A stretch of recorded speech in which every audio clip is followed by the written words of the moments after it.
Harihi Om Sahana Vavatu Sahana Bhunaktu Sahaviryam Karavavahai Tejasvinavaditamastu ma vidvishavahai. Om Shanti Shanti Shanti. Om Jaya Shri Krishna Chaitanya Prabhu Nityananda Shri Advaita Gadadhara Shri Vasari Gaura Bhakta Vrinda Hare Krishna Krishna Krishna Hare Hare Hare Rama Rama Rama Hare Hare. Okay, so we continue our study of Sri Caitanya Siksamrita. Not everyone's here that I can pick on, so the ones that are here, are you going to get picked on extra? So, why is this conversation between Lord Caitanya and Sanatana Goswami so important for us? Why are we studying this? Try looking at it. Oh, we can just stop then? Panda Prabhu? Because it is conversation between the Lord and his dear disciple. Mm-hmm. Anything that is spoken there is very important. Yes, that's true. That's true. And Srila Bhaktivinoda Thakur pointed out in his first paragraph, when he was offering his obeisances to Lord Chaitanya, he mentioned before that there are countless philosophies out there. Because what we conditioned living beings have a tendency to do is we only see the world through our eyes.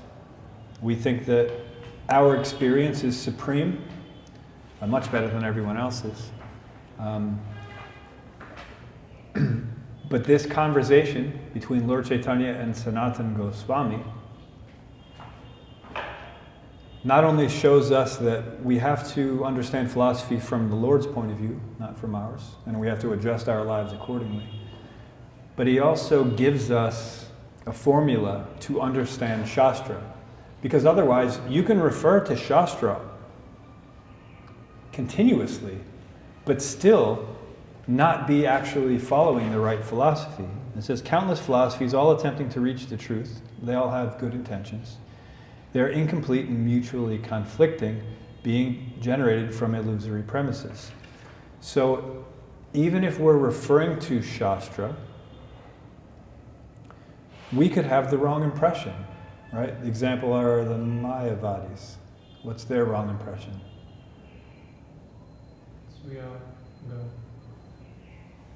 I mean, they have a lot of wrong impressions. Give me one of them. Chandrika. God is not a person. God is not a person. And why would they say such a thing? Because they think that if you're a person, this is material. Yeah? Mm-hmm.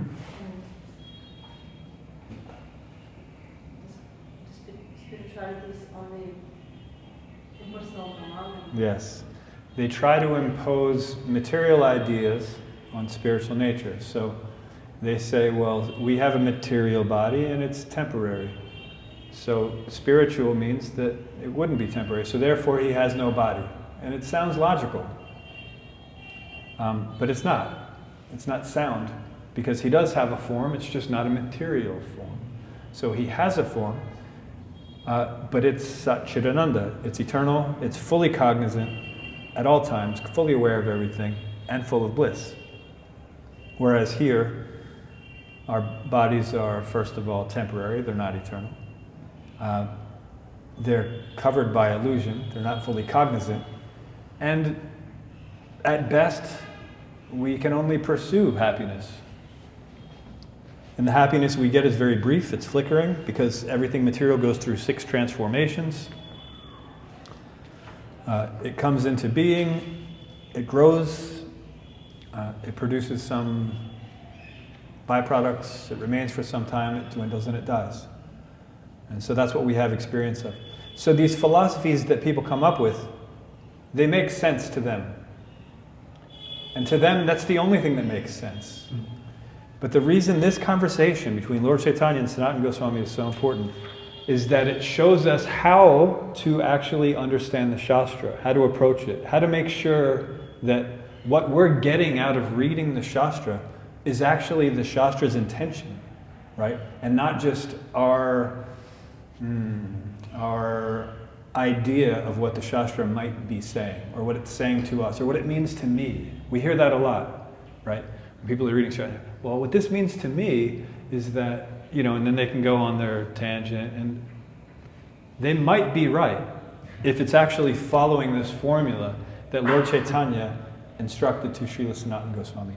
So the reason it's so important, the conversation, not only the conversation, but the reason why it's important for us to study it at this point, is that if we don't understand how to properly understand whether we're not actually studying Shastra or studying an off-branch of some strange, unauthorized philosophy, this conversation helps us to understand that. Now, Srila Prabhupada also does this in all of his purports, right? There are so many things going on in Srila Prabhupada's purports. Again, we said before that no matter how many times you read his books, you always find something new. Or you notice something that you didn't notice before. So, Srila Prabhupada, in his purports, he's already doing this. He's trying to guide us to understand in these terms, the way that Lord Caitanya is instructing to Srila Sanatana Goswami. But he's doing it in our language so that we can understand it. So we don't even know that he's doing it. It's happening in the background. Once we know the formula, we actually start seeing it. Oh, this is what Srila Prabhupada is doing. He's actually just talking about Sambandha, Abhideya, and Prayojana. And this is the only way that you can discuss Shastra, right? If you're discussing it any other way, if it doesn't have to do with the relationship between the living entities and the Lord, the ultimate goal and the process by which one gets from where they are to the goal, then you're not actually talking Shastra, right? If it has to do with, all right, well, I want to follow this tradition that's given in Shastra because I want to have a successful business, right? Or I'm going to do this car puja because I want to make sure that we arrive to our destination safely. Now, it's not that doing car puja is wrong, or that doing any of these other things are wrong. It's just that what the consciousness is behind it, that has to be right. And in order for that to be right, we have to see everything in Shastra in terms of Sambandha, Abhideya, and Prayojana. That's why this is so important. And so, the more familiar we become with this concept, whether we know the Sanskrit terms or not, just understanding that before you can understand something, you have to understand the relationships of all of the things. So the example that was given on day one was brushing teeth. Everybody brushes teeth every day, right? And so there's a toothbrush, there's toothpaste, there's water, there's a sink, there's all of these tools. And you can have all of the right tools, but if you don't understand how they relate to one another, then you're not actually going to be brushing your teeth. If you're holding the toothbrush the wrong way, and you're scratching your head with it, or putting it in your ear, or whatever, you're not actually brushing your teeth. If you put the toothpaste over here instead of, so you have to know the relationships between the things. You also have to know what you want to attain, and then you have to know how to get from where you are to where your goal is. And that's what Shastra does. So if we think of Shastra in any other terms, then it's one of these countless incomplete philosophies that are attempting to reach the truth, but are incomplete. So that leaves us today. Let's see, did we read that footnote? We did. Okay. So Srila Bhaktivinoda Thakur continues. Unfortunately, most people think that they can enjoy the world now and worship the Lord in old age. That's right, we read this part because I commented that at least one of us in this room is already approaching old age, and it's very difficult to do a lot of different things, just normal, standard, everyday things. So trying to wait until that time to get serious about spirituality is not a good idea. He continues, that, however, is unacceptable, for time is a precious commodity. Footnote 9. This is from the 11th canto, 9th chapter, text 29 of Srimad Bhagavatam. After many, many births and deaths, one achieves the rare human form of life, which, although temporary, affords one the opportunity to attain the highest perfection. Thus, a sober human being should quickly endeavor for the ultimate perfection of life as long as his body, which is always subject to death, has not fallen down and died. After all, sense gratification is available even in the most abominable species of life, whereas Krishna consciousness is possible only for a human being. We actually did read that footnote. Anybody remember the example I gave after that? Yes, in the pigs in the garden. Yes. I remember that one. Yes. So sense gratification is available for even the lowest species of life. And those who are higher than those lower species see how crazy it is to pursue such things and how disgusting it can be. The things that we seek after, when one is seeing them from a higher platform, we understand that there's nothing worth chasing at all. So, Srila Bhaktivinoda Thakur continues. We should begin to practice from the very day that we see its urgency, right? So as soon as we understand, oh, I've been spending my life, sadhu, I've been spending my life in a fruitless pursuit of happiness, and I think that I should be doing something else. As soon as we understand that, that's when we should begin to practice very seriously. Srila Bhaktivinoda Thakur continues, human life is indeed a rare achievement, but it is also insecure, as we cannot say when we will die. Consequently, we should never think that we should not worship the Lord when we are children. In history, we see how Dhruva and Prahlad received the Lord's mercy when they were children. Is there any doubt that any human being capable of performing an activity cannot, without effort, achieve the Lord's mercy? As well, what is practiced from an early age gradually becomes a natural action. So I think we've all had experience of this, where habits tend to form, even when we become older. But the habits that we latch onto when we're children, those are harder to kick, harder to give up. We see many examples of this. I don't think there's a need to go into that. All right, continuing. According to their condition of life, people attempt to please the Lord for 4 reasons. Who knows the 4 without looking at the page? Must be fear. One of them must be fear. Fear? Yeah. Okay. What else? You're looking at the book. It's cheating. There are 4 kinds of people who... Some desires. I want something. Somebody that's who wants something. Okay. What else? Knowledge. Like I'm looking for the goal of life, for example. Okay. And suffering. Let's see what they say. Oh, the first one's fear. Pandavji, Jai. From desire for material enjoyment. from sense of duty or gratitude, or from genuine attraction. Footnote 10. This is from Srimad Bhagavatam, 7th canto, 6th chapter, verse 25 and 26. Nothing is unobtainable for devotees who have satisfied the Supreme Personality of Godhead, who is the cause of all causes, the original source of everything. The Lord is the reservoir of unlimited spiritual qualities. For devotees, therefore, who are transcendental to the modes of material nature, what is the use of following the principles of religion, economic development, sense gratification, and liberation, which are automatically obtainable under the influence of the modes of nature? We, devotees, always glorify the lotus feet of the Lord, and therefore we need not ask for anything in terms of dharma, kama, artha, and moksha. Religion, economic development, and sense gratification.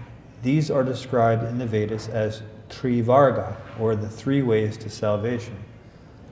Within these three categories are education and self-realization, ritualistic ceremonies performed according to Vedic injunction, logic, the science of law and order, and the various means of earning one's livelihood. These are external subject matters of this study in the Vedas, and therefore I consider them material. However, I consider surrender to the lotus feet of Lord Vishnu to be transcendental. So all of these topics are covered in the Vedas, but they're covered in such a way that if you follow them the way that the Vedas is recommending, you will gradually come to understand that everything should be done for Krishna. You will slowly come to the realization that when we try to keep ourselves in the center, that it doesn't work out very well. But when the Lord is the center, which He always is, He's the natural center, but when we finally understand that and start acting accordingly, then everything goes so much smoother, right? Because in the material world, there's nothing but conflict. And there's a very good reason for this. And Srila Prabhupada gives this example. My guru also gives this example. So if you picture, let's say this room that we're sitting in is a piece of paper. And each of us are dots on that paper. Right? So we're centers. And we each draw like a circle around ourselves. And this is what we consider ours. Property, family, money, whatever. And some people have very big circles. They're very ambitious, right? Some people think they own the world, quite literally. Some people just think that they own a country or a state. Some people think they own ISKCON. That's true.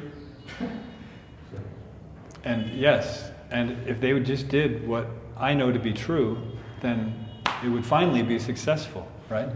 This is a common thing.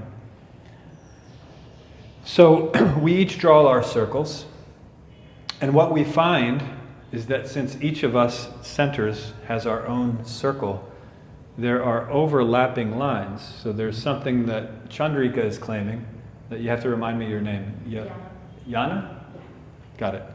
That she's also claiming. So they're both claiming the same thing. It's like when you have a Venn diagram and they cross over. And so that's where conflict comes from. Because something that I think is mine, someone else is thinking it's theirs. And that's not fair. And so sometimes it's a big conflict. People will actually fight over it. And sometimes it's, it's just hurt feelings. I can't believe that Yana stole my piece of the blanket there, right? That's what happens when we think ourselves the center. Now, same scenario, this room's a piece of paper. We're all the same dots. But there's a central, that little blue LED light in the middle there, it represents Krishna, obviously. So that's the center of the room. Now, we are all still dots, right? But instead of drawing the circle around us, the circle starts from the center. So if, you know what like a compass is, where you draw circles? So the center point, instead of being on us and circled around, it's there on the center. And it travels through each of us. So we have a bunch of concentric circles. They never cross over because we understand that nothing actually belongs to me. Everything belongs to Krishna. And so Shastra is telling us that exact thing. Nothing belongs to us. Everything belongs to Krishna. And we have to act accordingly. Shriyas Upanishad, Mantra 1. Isavasyamidam sarvam yatkincha jagatyam jagat tena chaktena bunjita magrida kasya svidhanam. Everything, whether it's animate or inanimate, whether it's spirit or matter, is owned and controlled by the Lord. And we have to understand that as living entities, we have a quota that is set aside for us. Everyone has their necessities fulfilled by the laws of nature. The animals, they just accept it out there. Oh, here's my food, this is what I'll eat, right? Humans have this tendency to try to hoard things or try to collect more than it's actually required, right? There are some people who have collected more money than they could possibly spend within their lifetime. But they feel this sense of superiority about it because I have accumulated all this. They don't care that because they've accumulated all of this wealth, that there are so many people not eating or not having a place to sleep at night, except for under a bridge, things like that. They don't care about that, they just care about this accumulation. So, the moment we understand, as soon as we see the urgency to give up this idea of being in the center, that's when we have to get very serious about spirituality.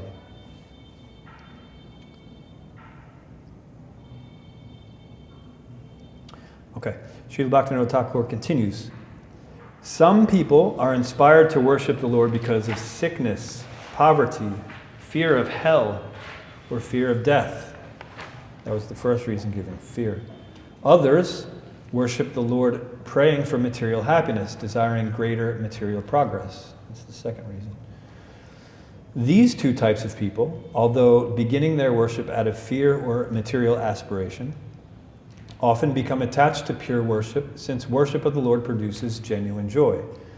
Right? So, even though these types of people specifically approach the Lord for material purposes, whether to reduce their pain or to increase their happiness, while engaging in the service of the Lord, they come to the realization that there's actually a superior happiness.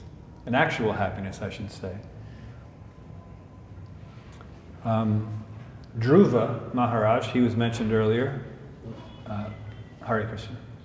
He was mentioned earlier in the context. He and Prahlad Maharaj were mentioned because to show that it's possible for a child to understand this philosophy and then to continue it throughout their life. That we shouldn't wait until old age to become serious about spirituality. So Dhruva, he approached the Lord with material desires. He wanted a kingdom even bigger than his ancestors, right? All because he went to sit on his father's lap and his stepmother wouldn't allow it. She said, no, you're actually you're inferior to your stepbrother. He's the one that deserves to sit on your father's lap. You go and do something else. And so he got upset about that. Yes.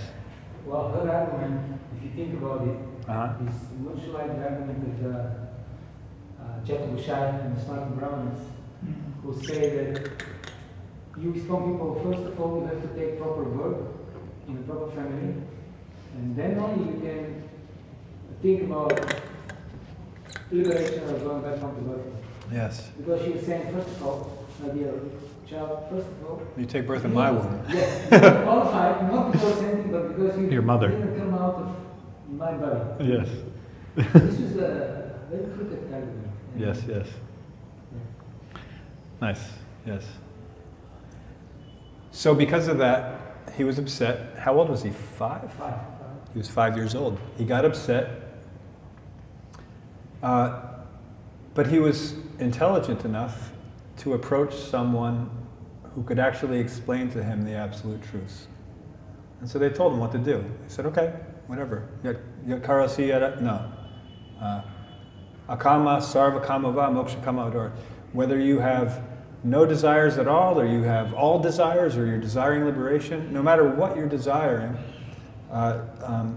you should approach Krishna. And so he did. He approached Krishna with the intent to get a kingdom even bigger than his, not even just his father, but his ancestors. So even bigger than that of Brahma, who he has the entire universe. Of course, there are multiple universes, and ours is the smallest one, so it's not that big of a deal. But it's a pretty big deal from where we're sitting. It's quite a large area. But as soon as he saw the Supreme Lord, as soon as he got darshan of the Lord, he felt ashamed. Why was I approaching him for such paltry things? What's the thing that it says in a Purana, that I was searching for shards of broken glass in the presence of a gem, a valuable gem. And so he didn't even ask the Lord for anything. But since Krishna understood, Vishnu understood what his intention was to go through the austerities that he went through, he rewarded him anyway. And so the North Star, the big bright star that people use to navigate, and anyway, it's the brightest star, that's actually his planet. It's the center of the universe. And all of the other planets revolve around. If you ever have seen a time-lapse photograph of the sky, you can see that the North Star stays in the center. All the other stars go around concentrically, just like the example we were giving earlier where that blue light's Krishna, we're all dots. And so there's no conflict, right? So everyone is circumambulating Dhruva Maharaj's planet out of respect.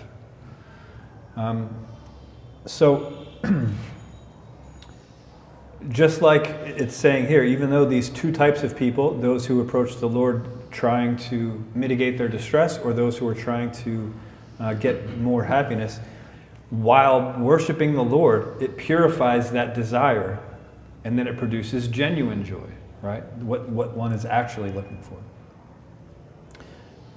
Then, those who worship the Lord out of a feeling of gratitude are motivated by a sense of duty. That's the third reason, duty. Those people who naturally gain satisfaction in worshiping the Lord without motives of fear, desire, or duty engage in worship with attraction, raga, the fourth reason. Raga is defined as the tendency of the mind to become spontaneously attracted to an object immediately on seeing it, without intellectual processing. Those who, as soon as they think of the Lord, become attracted in their hearts, are worshiping the Lord according to raga. Those who take the worship of the Lord, those who take to worship of the Lord from fear, desire, or duty are not on such a pure level. Footnote 11. This is Srimad Bhagavatam, 7th canto, 1st chapter, verse 31. The gopis, by their lusty desires, Kamsa, by his fear, Shishupal and other kings by envy, the Yadus by their familial relationship with Krishna, and you, Pandavas, by your great affection for Krishna, and we, the general devotees, by our devotional service, have obtained the mercy of Krishna. So these are the different ways, these different types, they're not all devotees, these different types of individuals who are always thinking of Krishna and never forgetting him, whether favorably or unfavorably. These are how they are able to obtain the mercy of Krishna. Because even if we're always thinking of Krishna in an unfavorable way, we will get the mercy of Krishna. It'll look differently than the mercy of someone who's actually favorably always thinking of Krishna and never forgetting him. But nonetheless, you will get the mercy. Sri Bhaktivinoda Thakur continues, Those who worship the Lord according to raga are real worshipers. The living entity and the Lord have a deep relationship, which is also known as Sambandha. When raga appears, this relationship becomes manifest. This relationship is eternal, no doubt, but for the materially bound up soul, it remains hidden. But, given the right opportunity, it manifests, just as fire appears by striking a match or a flint. By sadhana or practice, this relationship makes its appearance. Many have even achieved this relationship through practice based on fear, desire, and duty. Oh, look at that. Dhruva first worshipped the Lord with a desire for a kingdom, but by sadhana, there appeared in his heart attraction born of pure relationship with the Lord. Thereafter, he refused to accept the benediction of material happiness.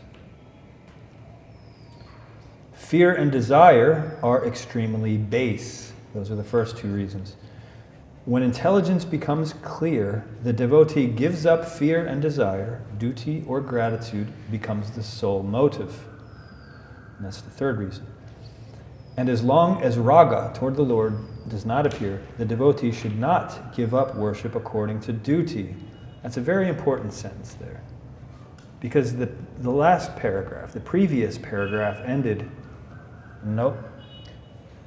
2 paragraphs ago, it ended, those who worship the Lord according to raga are real worshipers. We also see statements in Sri Caitanya Siksamrita when it's talking about the difference between, and we're going to actually talk about these things here in this book, but when it's talking about the difference between sadhana bhakti, which we talked about on day 1, and rag bhakti, some people say that no, you shouldn't practice sadhana bhakti because those who are engaged in sadhana bhakti, at best they can only go to Vaikuntha. But if you want to go to Goloka Vrindavan, that rag is necessary. And that's true. You have to have this rag bhakti to go to Krishna Loka, Vrindavan. But in order to get that rag bhakti, one has to follow this process of sadhana bhakti. It doesn't just somehow manifest for no apparent reason. We actually have to purify our consciousness. We have to understand that the reason we're here in this material world is because we wanted to come here. We wanted to see what it was like to be the center. Okay, Krishna, yeah, you're there, and I appreciate that you gave us all of these things, but I'm the center. This is mine. This is mine, right? And because we've done that, we don't have access to our cognizance, our eternity, and our bliss, right? But as soon as we purify that consciousness, then all of that then returns. So, this sentence then, as long as rag toward the Lord does not appear, the devotee should not give up worship according to duty. So, there's 2 things in that sentence. One is that, of course, as long as rag's not there, that you have to keep doing your duty.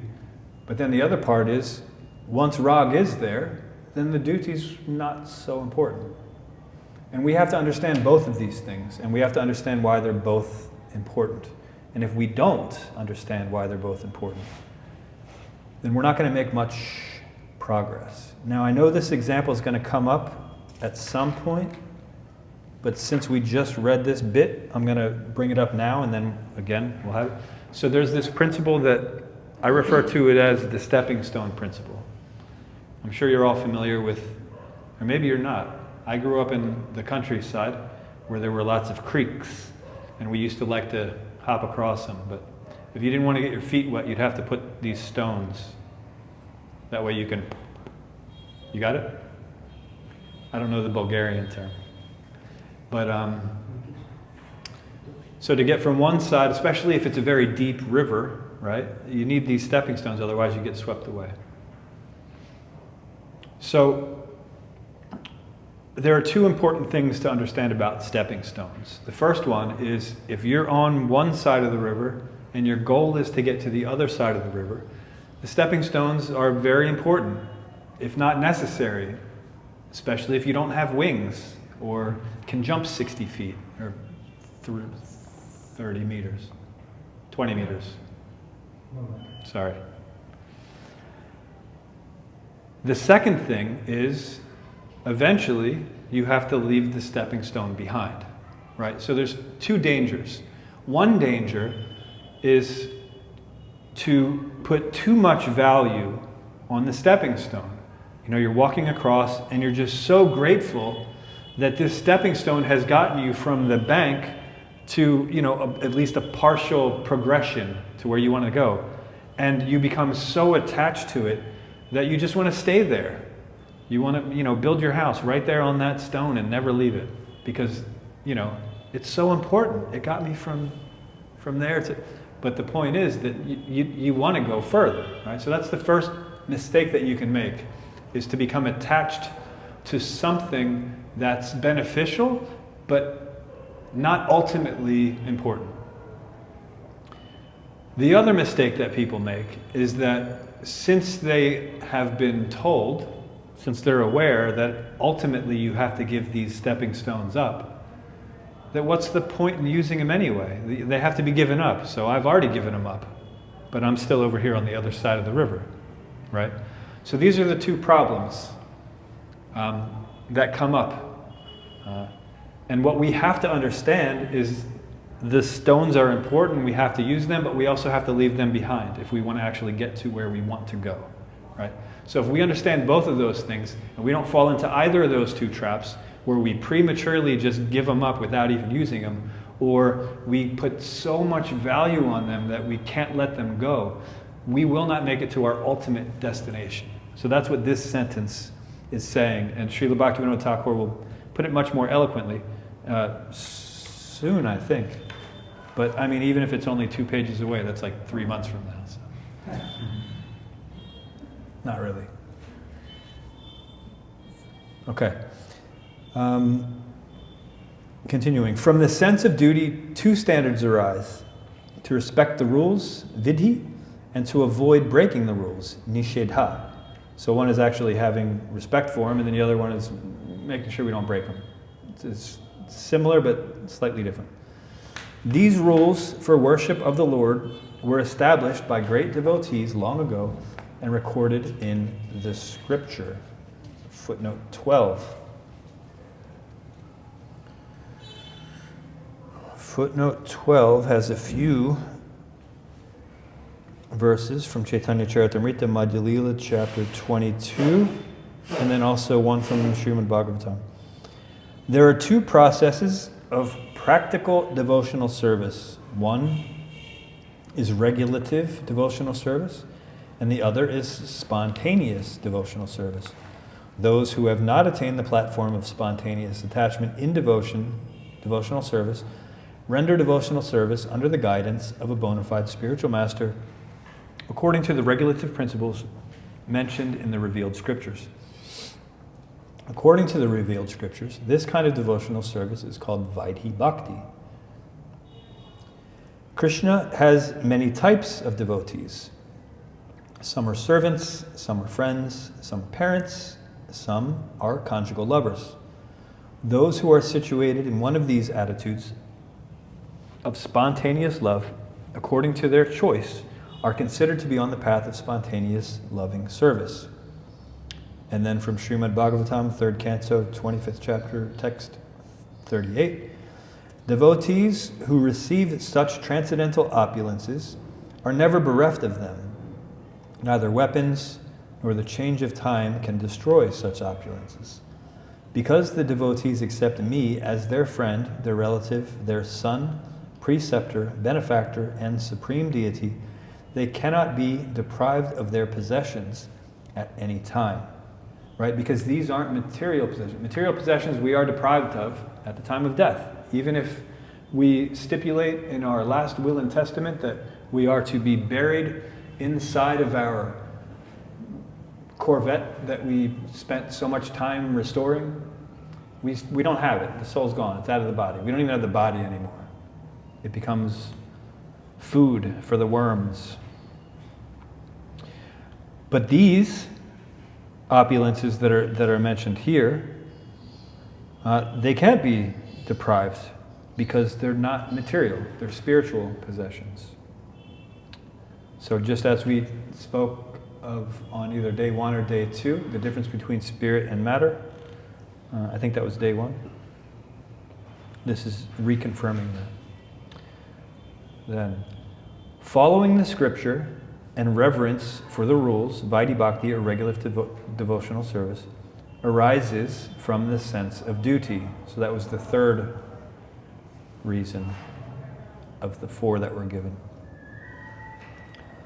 On examining the historical records of all types of people around the world, it will be obvious that faith in God is humanity's common and constant characteristic. Right? We can see that. So many different civilizations that didn't have contact prior have this in common, that they worshipped God in some way. They all had very different ways of worshiping God, but they understood that there's a higher power and it's beneficial for us to serve Him in some way, whether to attain liberation or comfort or sustenance.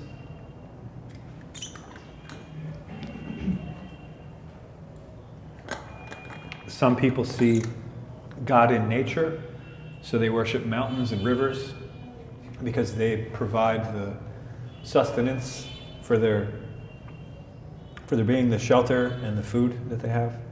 It's all provided by rain and such things, the sun.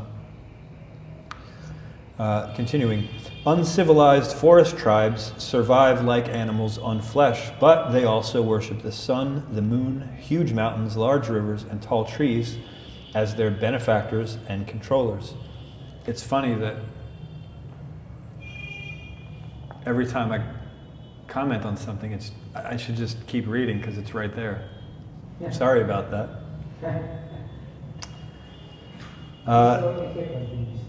It does. So, one really funny reoccurring thing that happened on the first batch of 12 years is we would often get a question from the audience. And literally 2 sentences later, that question would be answered. But the speaker at the time would give the answer just off the top of his head. And then would read and then, oh, there it is also. So it's funny. This is just how this school operates, evidently. So why do they do this? Why do these people worship such things? Although the soul is extremely bound up, its faith in the Lord is its faith in the Lord, its natural quality as spirit soul, should gradually manifest as the material covering is weakened. However, when humans become civilized and take to various types of knowledge and education, their faith becomes even more covered due to materialistic logic. Hare Krishna. Then atheism, or worse, voidism, takes hold of the mind. Such beliefs are the systems of an unhealthy, weak soul. Before we get to that footnote, because this is an important idea. Essentially what this is saying is that the tribal savages, even though they're eating flesh, because they're understanding by their nature that there's something superior, and they're therefore offering respect to that in the best way that they know, their faith is actually less covered than those who become Hare Krishna.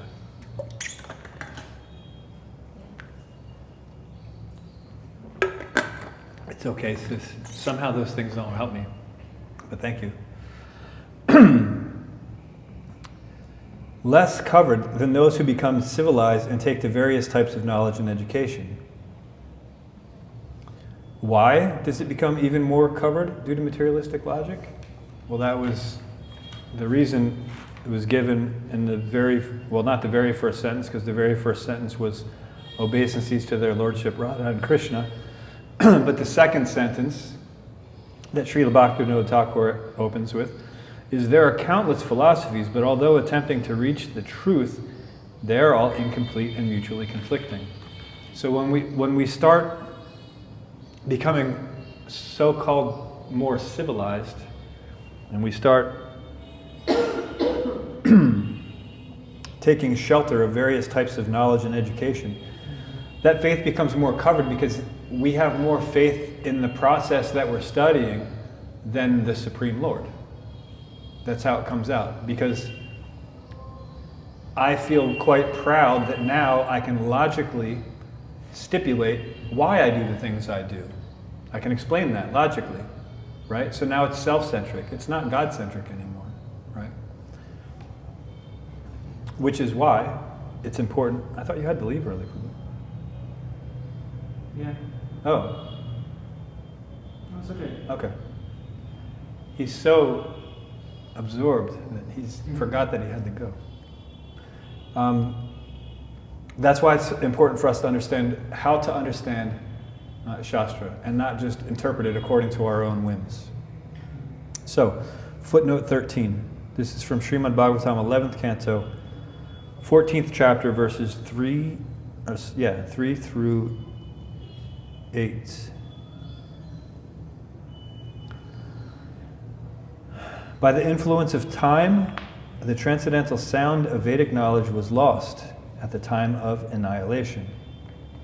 Therefore, when the subsequent creation took place, I spoke the Vedic knowledge to Brahma because I myself am the religious principles enunciated in the Vedas. Lord Brahma spoke this Vedic knowledge to his eldest son Manu, and the 7 great sages, headed by Bhrigu Muni, then accepted the same knowledge from Manu.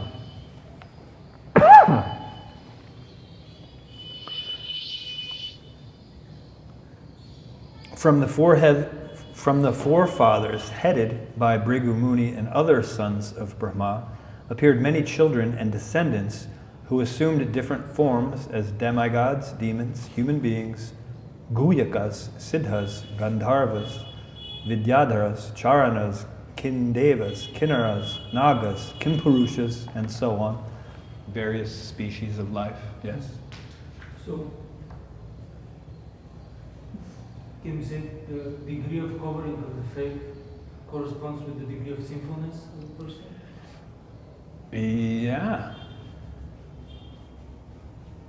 So, If we define sinfulness as seeing yourself independently from the Supreme Lord, like that's the root of all sin. But if you try to define sinfulness in another way, then no. Because some people try to define sinfulness as people who are doing X, Y, and Z. And it doesn't take into account the consciousness of X, Y, and Z. For example, what we just went through, the tribals who are eating flesh. If your idea of sinfulness is eating flesh, it's not saying that eating flesh isn't sinful, but it's the consciousness that has to be corrected. So if you're eating flesh and you know better, then that's sinful. If you don't know better, and what you do know is that somehow there's a supreme being superior to us and we're serving it, then you may be further away from God, but you're actually facing Him, whereas those who are closer they may have their backs to Him, right? So this person who's further away from God, facing Him, is actually better situated currently than the people who are closer to God with their back the other way.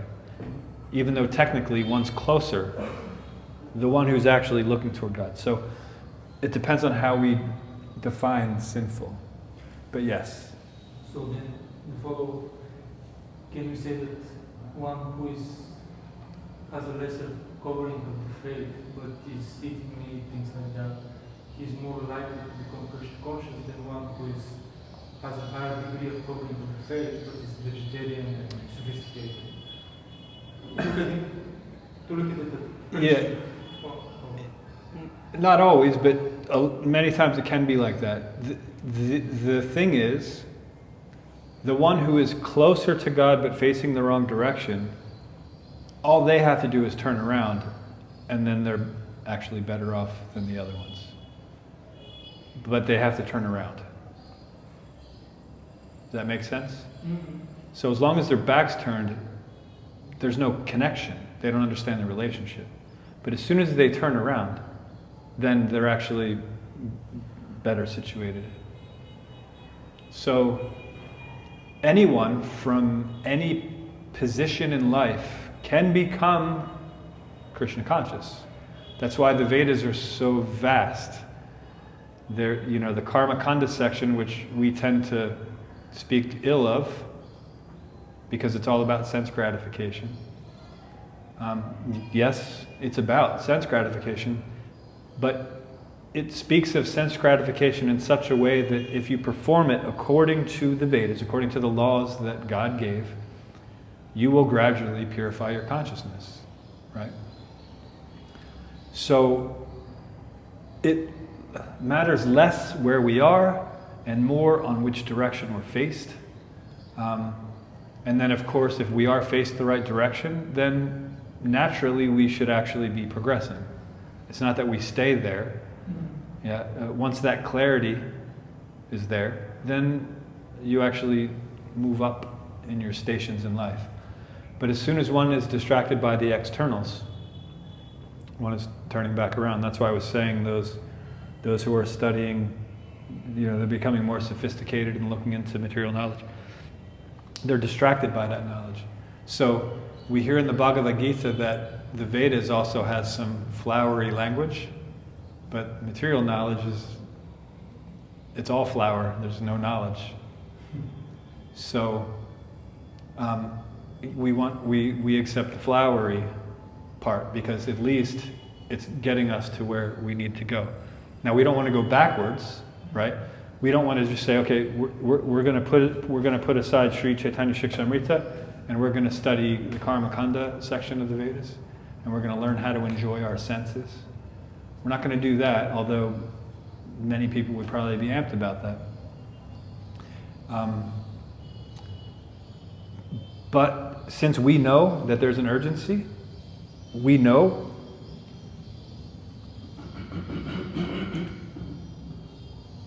that we don't belong in this material world, and so that's what we're trying to cultivate. So we just have to be careful that while cultivating that, we don't become distracted even by the process itself, because sometimes the process isn't the process. Does that make sense? Yes.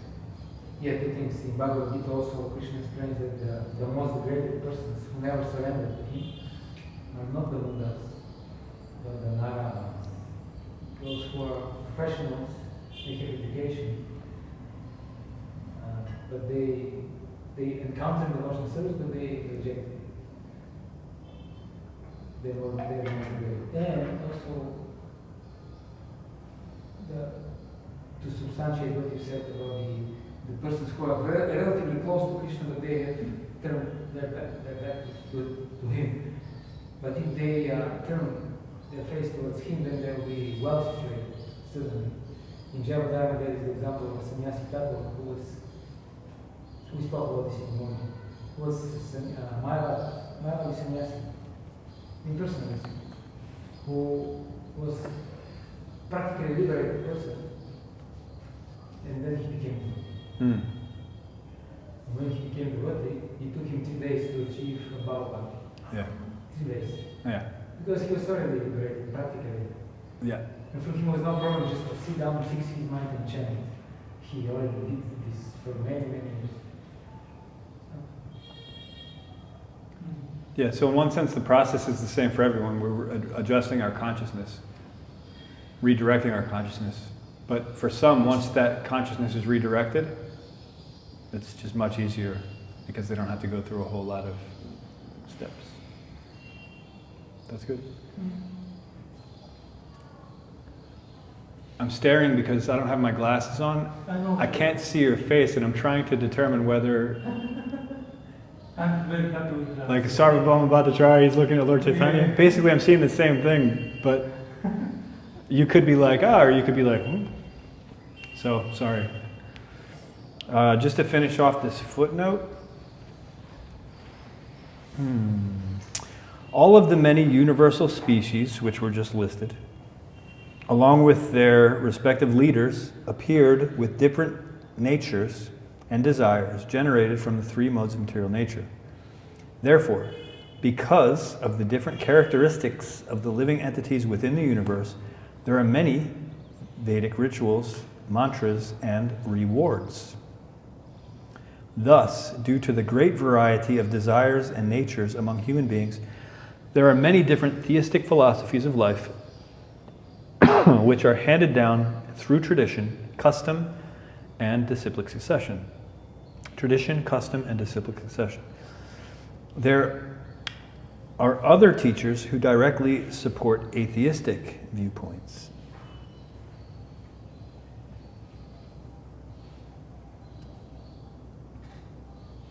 And then Srila Bhaktivinoda Thakur continues. There are three stages between the primitive, uncivilized state of mankind and the devotional state, civilized, scientific, and moral, which is going to be explained below. In these three stages, however, the diseases of atheism, materialism, skepticism, and voidism afflict many people. Actually, so that's going to be a whole thing. We'll wait to do that, but I will comment on one more thing before we end. So we listed this whole group, or many groups of different types of species. Many of the words were unfamiliar because we haven't met them in our current life. And so it's explained that according to the modes of nature that they've acquired from previous activities, they get certain types of bodies, and they're in certain kinds of situations, right? So oftentimes throughout my life, I've thought that I was actually born in the wrong era because I don't really fit in to this time period. It's uncomfortable for me. But then, as I understood more about devotional service, I understood, of course, God doesn't make mistakes. I wasn't born in the wrong era. I was meant to feel uncomfortable. And we all are, because we're not meant to be here, period. If we feel comfortable here, there's a problem, right? We're not meant to feel comfortable here. When I was young, my family used to go on these road trips. And just like any typical family, the father thinks he knows where he's going. The mom's always got the map out, and she wants to stop and ask somebody for directions. And there's a whole argument, and the kids are making too much noise, so the dad's got to turn around and say, "Don't make me come back," this whole thing. Anyway, so from time to time when we would be lost, obviously, my dad would have to pull into someone's driveway to turn around. And we would always say, "Don't put the coffee on, we're not staying." Just as a joke to the people that are at the house. They didn't hear us, but he was just saying, "It's okay, don't put the coffee on, we're not staying," and then go on. There were also times where we would be traveling through a sketchy area, but the car needed gas, so you have to stop, right? You got to stop, the car needs gas. So we'd be in these really sketchy cities, and sketchy means dangerous, unsafe. Yeah, unsafe, all sorts of, you definitely don't want to be there. It's just the wrong part of town, right? And so we'd stop, and my dad would say, it's a similar thing to what he would say about the car. He said, "Don't get comfortable, kids, we're not staying long," right? And so that's the idea with this material world. We shouldn't get comfortable because we're not staying long. Whether we want to or not, we are not staying long. We can't stay within these bodies, right? Right? In one sense, we can stay as long as we want, and not only can we stay, we will stay as long as we want. That's the thing that's keeping us here. We want to be here. We don't want to be here, we want to be separate from Krishna. There's no such thing as that, so here we are. But we shouldn't feel comfortable here. And most people that approach Krishna, that approach God, they have that feeling, whether it's mixed with fear. What are the four things? Fear, desire.